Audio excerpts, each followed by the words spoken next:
Caro diácono aqui presente, seminaristas, coroinhas, ministros proclamadores da Palavra de Deus, ministros extraordinários para a distribuição da Sagrada Comunhão Eucarística, quem nos ajuda no Ministério do Canto, vocês, queridos e queridas irmãos e irmãs, aqui na Catedral Cristo Rei, vocês que nos acompanham pela transmissão desta missa às 10h30 aqui da Catedral Cristo Rei, a Igreja Mãe, pela Igreja Mãe da Arquidiocese de Belo Horizonte, pela TV Horizonte, Rede Catedral de Comunicação.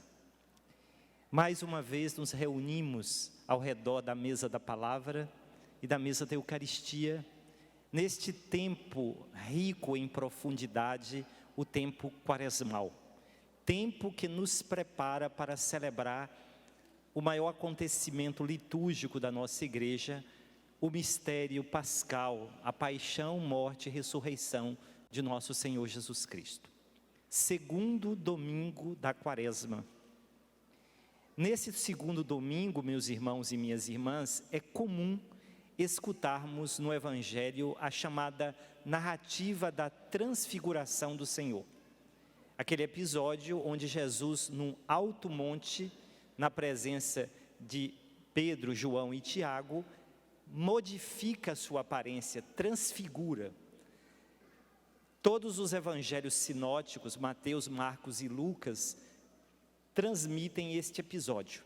Então, portanto, é um episódio que tem uma importância na tradição cristã. Claro que cada evangelista vai acentuar um ou outro elemento importante. Mas a liturgia desse segundo domingo, ela é carregada de temas próprios para o tempo quaresmal. O tema da fé, que aparece na primeira leitura, com a figura emblemática de Abraão, aquele que acredita na palavra do Senhor e, acreditando nessa palavra, nessa promessa de Deus, se põe a caminho para a terra que o Senhor mostrou, iria mostrar ser a sua terra. Abraão é o homem que acredita nas promessas, na promessa da terra, na promessa da geração ou da posteridade. No texto de hoje, nos aparece a aliança que Deus faz com Abraão. O tema da aliança é um tema muito importante na quaresma, porque Deus fez uma aliança conosco, ou seja, desejo dele de vir ao encontro para dialogar com o homem e a mulher de maneira amistosa. Deus não é um inimigo do ser humano, Deus deseja a salvação do ser humano. E isso se mostra ainda mais belo quando é ele que toma a iniciativa na leitura de falar com Abraão. E de como Abraão tem a capacidade de dialogar com Deus de uma maneira amiga, perguntando, mas como é que isso vai acontecer? Aqui tem um elemento para nós. Nós, pela quaresma, somos convidados a crescer em uma relação mais íntima, próxima e confiante com Deus.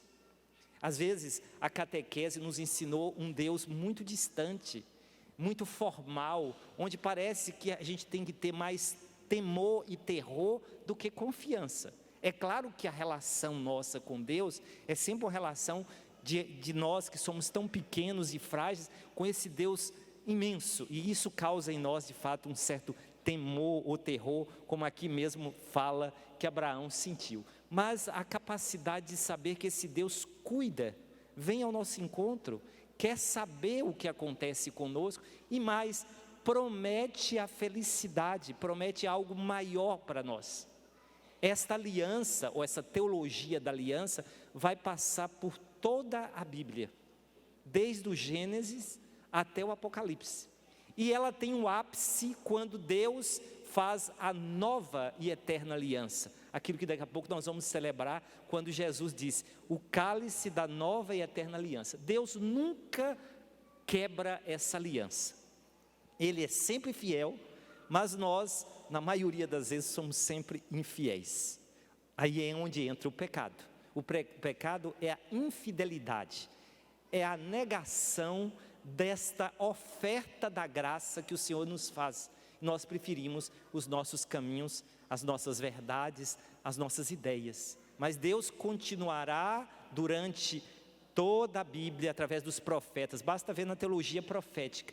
Volta e meia os profetas lembravam: voltemos à aliança, voltemos ao Senhor que nos tirou do Egito, voltemos ao Senhor bondoso e misericordioso. Na quaresma, mais uma vez a gente escuta isso: voltai ao Senhor, abandonai o mal, o Senhor está perto, Ele deseja nos salvar.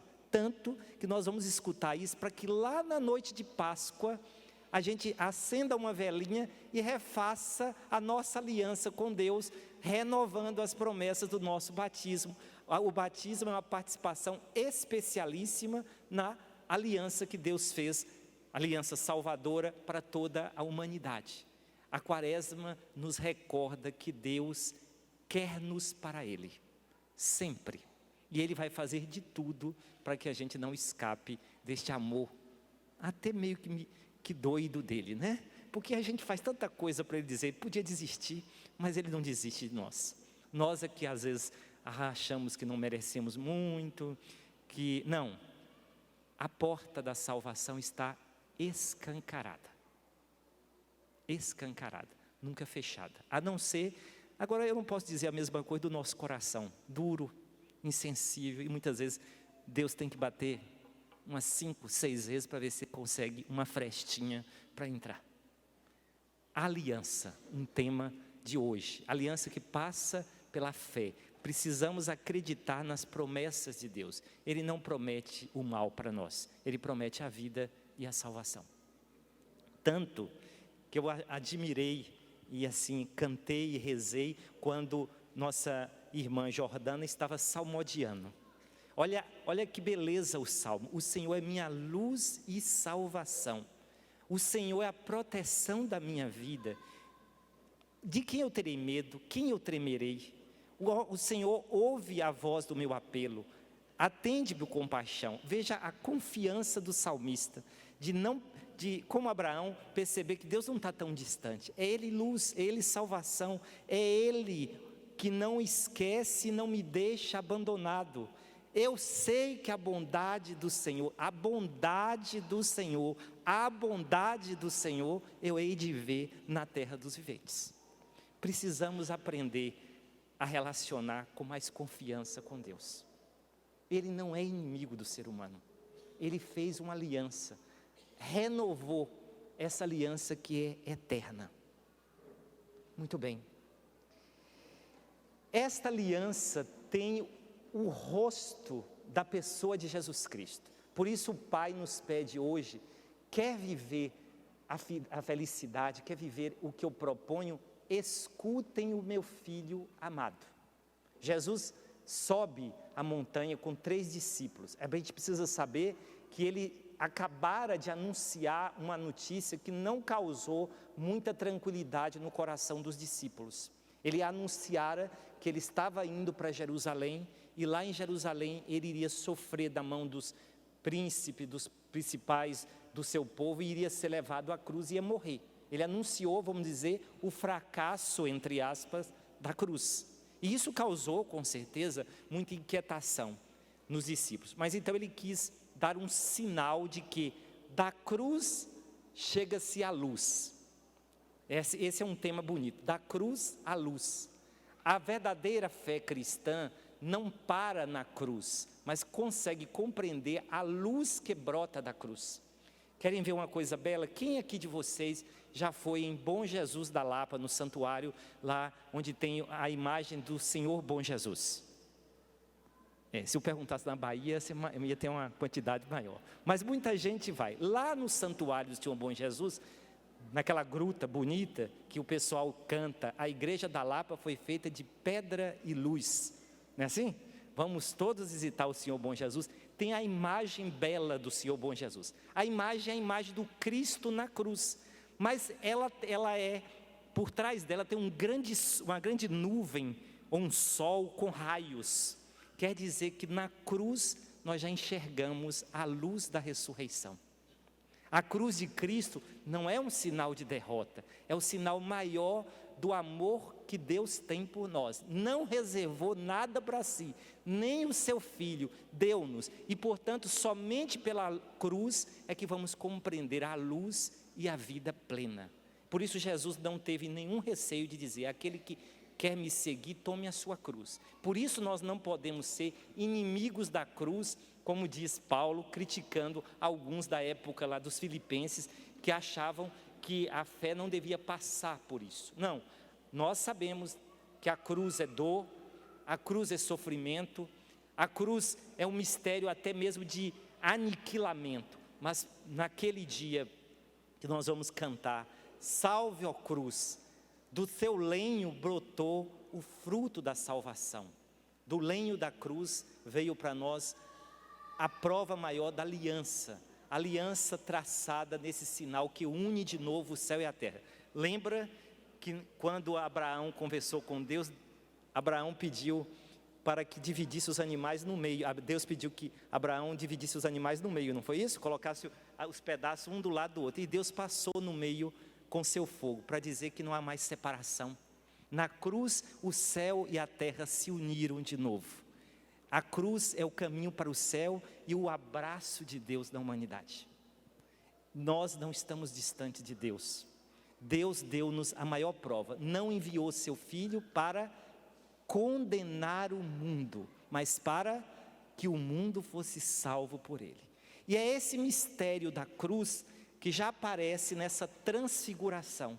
Jesus muda a aparência, suas roupas ficam resplandecentes, tanto que isso causa um temor, um terror. Os apóstolos não sabem nem o que dizer. Pedro, vivendo essa experiência, acha melhor fazer 3 tendas e ficar logo ali, né? Porque é melhor estar vivendo aquilo ali. Mas a gente sabe que a fé cristã não pode viver apenas no alto dos montes, tem que descer as planícies, onde estão a dor e o sofrimento das pessoas. E o mais importante, aqui nessa narrativa aparecem 2 personagens muito simbólicos: Moisés e Elias. Quem é Moisés?